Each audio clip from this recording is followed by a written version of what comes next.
Oke, baik. Assalamualaikum warahmatullahi wabarakatuh. Banyak pertanyaan yang masuk dalam DM, inbox, chat, dan juga komentar di channel saya. Berapa sih KKM untuk ujian subbuilding kali ini? Nah, banyak teman-teman yang bertanya juga di media sosialnya BP2MI Humas.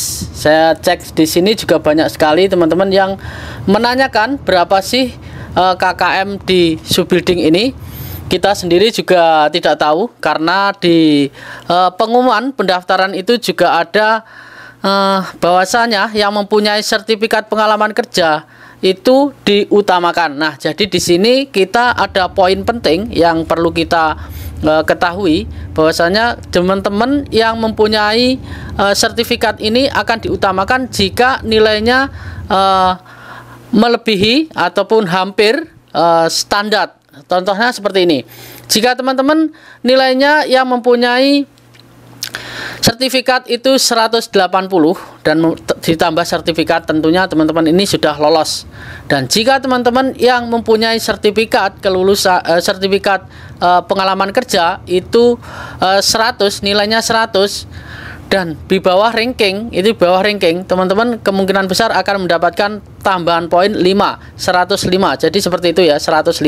Kalau 105 berarti poinnya cuma 50 ya. Poinnya 50 ditambah 5, jadi 105. Itu kemungkinan besar juga tidak akan ikut dalam nilai kelulusan ya teman-teman, jika nilai seperti itu. Namun dalam prediksi saya untuk nilai KKM di ujian subbuilding ini 170, di antara 150 sampai 170 insya Allah bisa lolos teman-teman. Karena saya melihat dari rekomendasi teman-teman yang sudah mengikuti ujian IPS topik di gelombang 1, gelombang 2 kemarin, itu banyak teman-teman yang mendaftarkan di subbuilding, teman-teman yang divising tidak lolos divising ikut subbuilding, dan di manufaktur 1, manufaktur 2 juga banyak yang ikut di subbuilding. Karena dari nilai-nilai yang teman-teman sudah ujian itu ada banyak teman-teman yang nilainya rendah di bawah 150 tentunya ya.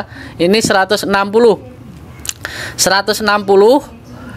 nilainya untuk gelombang 1 dan gelombang 2. Tentunya yang ikut ujian lagi di subbuilding ini otomatis 160 ke bawah. Jadi 150 ke bawah, 160 ke bawah, 150, 140 itu mengikuti subbuilding ini. Dan untuk nilai phishing kemarin 110, jadi yang ikut ujian lagi itu 110 ke bawah. Maka dari itu untuk nilainya ini kemungkinan besar diantaranya 150 hingga 170 KKM itu bisa lolos di ujian subbuilding ini.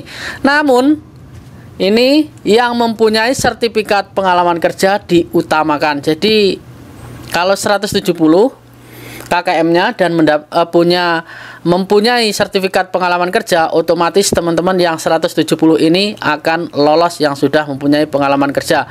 Dan teman-teman yang 170 namun tidak mempunyai sertifikat pengalaman kerja dan masih masuk dalam ranking 553 itu akan lolos. Namun jika teman-teman 170 sudah memenuhi kuota dengan teman-teman yang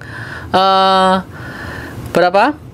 170 dan mempunyai pengalaman kerja, itu teman-teman akan gugur yang tidak mempunyai pengalaman kerja. Namun ada juga yang memprediksi 170 nanti jika masuk dalam kuota 553 itu akan tetap masuk tambahan. Contohnya seperti ini. Jika 175 itu memenuhi dalam kuota 553 dan masih ada teman-teman yang menilainya 170, maka kuota akan ditambah. Itu prediksi saya seperti itu ya.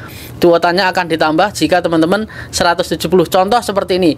Yang 170 sampai 200 itu nilai jumlah orangnya 400 orang, dan sedangkan 170 itu mendapat nilai banyak 200 orang, otomatis 400 dengan 200 600 orang.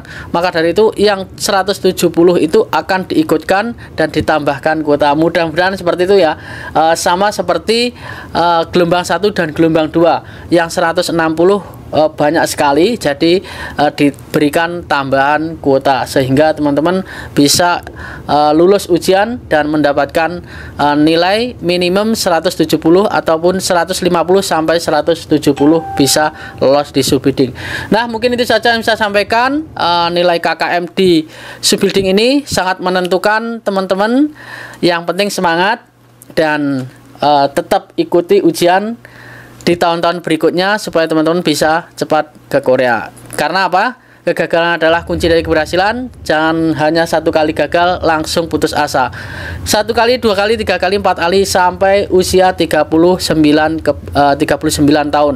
Nanti sebelum 39 tahun tetap ikuti ujian saja. Nanti insya Allah berangkat akhir namun suksesnya barengan. Itu yang jadi kunci dalam motivasi saya. Berangkatnya terakhir tidak apa-apa, tapi suksesnya barengan sama yang sudah berangkat duluan. Semoga bermanfaat. Sampai ketemu lagi di video selanjutnya. Salam. Kegagalan adalah kunci dari keberhasilan. Annyeonghaseyo.